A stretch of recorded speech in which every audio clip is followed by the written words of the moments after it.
Hello everyone, this is Samodian coming to you with my first of many Starcraft II videos, and actually my first of any sort of video ever.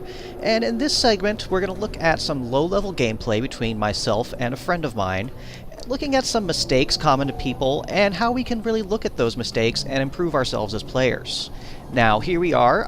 We are on Desert Oasis. I'm spawning at the lower position as the green Protoss, and my friend up here in the upper position as the red Terran Farvpool.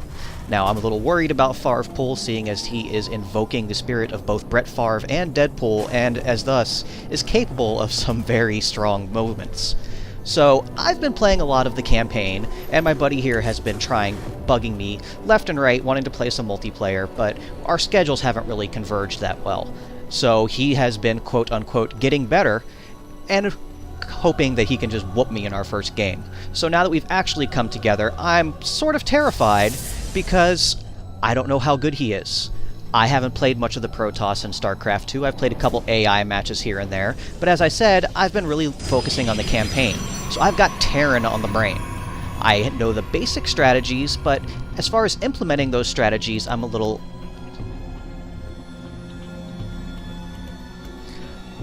bit of a noob, let's just say.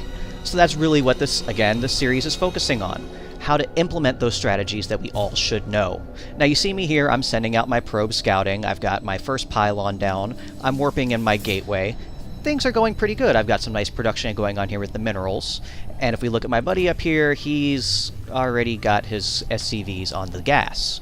And while that's not necessarily a bad thing, this early in the game you really need to be focusing more on the minerals. The more minerals you can make, the more workers you can make, that you can then get back on the minerals. So getting your gas this early in the game, unless you have a very strong strategy that needs it, really isn't that worthwhile. So we're going to see my probe coming around, looking around, and I'm going to speed this up just a little bit because this is a very long game. Because again, we're both young players, not really knowing that much, and we're going to make mistakes, and there's just a lot of stuff going on. Now you see my probe came in, looked, and went away because I'm not really paying attention to him. And now I just see that, oh, there he is. I don't even know this map. I don't know all the spawning locations. So he's coming back in, and I'm just going to kind of run him around here. As a player, this is what you want to do. You see my buddy there is telling me to go away. I just want to see what he's up to, what he's capable of. Because again, I do not know his skill level. I know what he's talked about, but I don't know what he's actually capable of. So I see him here getting his second gas now, and I realize, hey, I forgot to get gas at all. Again, it's a very simple mistake, one that I wasn't thinking of, because I've already got my cybernetics core down, but I'm not doing anything with it because I don't have any gas. I'm bringing in a couple zealots, but I'd really prefer to have stalkers playing against a Terran opponent. So I'm finally getting that down, getting my probes in there. Stupid mistake, things that will happen at lower levels, and you just have to learn to live with them and adapt. So my buddy here, he's going strong. He's already got a Marauder out. 2 Marauders, actually. So let's slow this down just for 1 second here.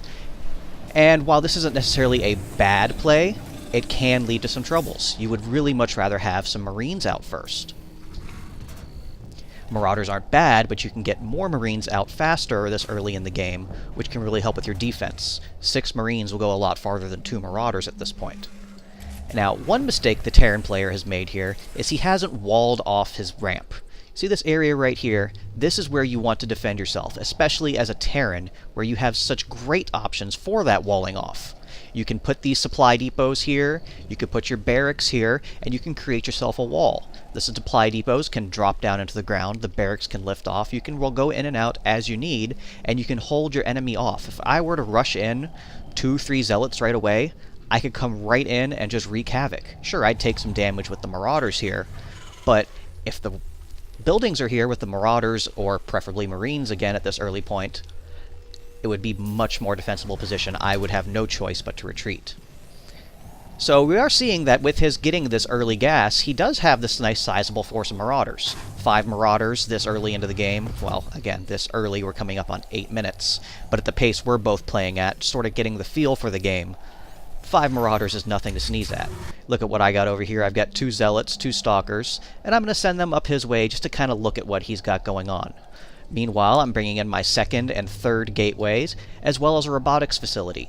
As Protoss, this is a nice opening I like. With 3 gateways, robotics facility gives me a lot of flexibility for how exactly I want to play the game. And as you can see, I didn't have a full wall off like I recommended for the Terran, because as Protoss, you don't have any way to get these buildings out of the way. So getting a couple units to block off the ramp will increase your defense quite a bit. So here I am coming in with my Stalkers. And I see, oh, look at that! He has got a Ghost already. I absolutely was not expecting him to have a Ghost this early in the game. Now we're going to get our first engagement here. And the Stalkers are just getting wiped out by this force, and the Zealots don't stand a chance. I think I might get 1 kill in here. Not even a kill. Yeah, I got annihilated in that fight. So now I know that he's got something. He's actually built up his force a little better than I have at this point in the game. Though I do feel I have the stronger economy. Let's take a look at the units here. I have 18 probes to his 16 SCVs. So yeah, let's take a look. What have we got here? Our income. Yeah, our income is actually pretty close. I'm getting a slight edge in both because of my 2 extra harvesters, but I thought I had a much stronger economy than he did. But as you watch over the course of this game, my economy will quickly start to outpace his. I've trained my warp gate ability. I've started converting my gateways into warp gates, waiting for this one last Stalker here to finish before I make my 3rd one. And warp gates are key to the Protoss gameplay. Not only do they allow you to get your units out faster, as they have a quicker cooldowns and less production time, but they allow you to place your units anywhere on the map where you have pylon coverage. It's a great offensive tool. Oh, and here we go, one of my favorite units, the Immortal. The Immortal is the perfect counter to the Marauders. They're very strong. They have this overshield that will reduce any incoming damage to 10. Doesn't matter if you do 1,000 damage to it, he's only going to take 10 points of damage. So you see my buddy here, he's got his Ghost coming in. Again, I did not expect Ghosts this early in the game. I did not really expect Ghosts from him at all. He'd been talking about using Thors and Vikings and those fun units. But you see him out here running around the map. He knows the map even less than I do, apparently, which is a small advantage in my favor. Now, looking what he's got going on here, not a whole lot. He's still got those couple Marauders. He's just really sitting on what he's got right now. More Marauders, more Marauders. This is not that great of a strategy, because I could come up here with 1 Void Ray and win the game. He has no anti-air. But we're going to see a big mistake on my part here. Here comes the Ghost, and he is cloaked. I don't see him. But in his mistake, he starts taking these pot shots at my Zealots. This gives me some time. Let's see how long it takes me here. I hear the shooting. I'm looking around, trying to figure out what's going on. Nuclear launch detected. What the heck? Totally unexpected. I'm pulling my units out of the way. I'm willing to sacrifice some damage on the buildings, because the nuke isn't going to take anything but the pylon out. Really, that nuke would have been much better targeting over here. If he had nuked my probes, this game would have been over.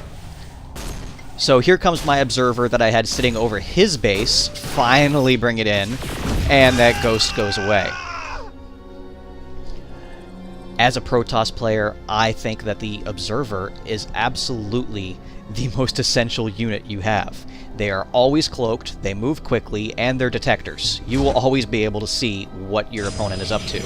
So of course, now that I've brought my observer down here with my army, training up a 2nd one, at the same time he is moving out with his force of Marauders. He's got, let's see how many here, 6 Marauders, 2 of which are at yellow health. Not exactly a raiding force, but for all he knows, he can handle me. He doesn't really know how much damage that nuke did since his Ghost got taken out right after.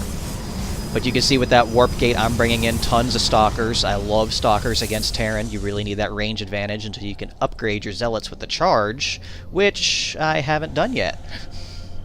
So here come those Marauders, and let's take a look and see how that's going.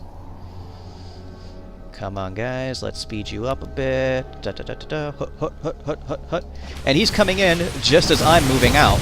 So I really quickly get in here, use my Guardian Shield ability on the sentries, and just chase him off. He cannot take that force on. Come on, take him out. I think I let these last 2 go. Yeah, I let those last 2 go to keep my army here. Let's take a look at our units lost. And you can see we've both lost the same amount of units, but he's lost more expensive units than I have. I've lost some Stalkers and some Zealots, whereas he's lost Marauders and Ghosts. And again, in the long run, even that small economic difference can really make the game.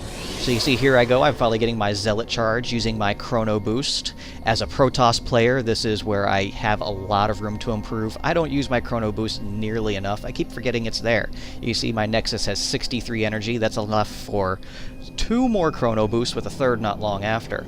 I should be Chrono boosting the Zealot charge as well as the Thermal Lance. Thermal Lance is the best upgrade that a Protoss player can get. It increases the range of your Colossi. Without that range difference, the Colossi really aren't that great, but you get that range difference, and the Colossus becomes a devastating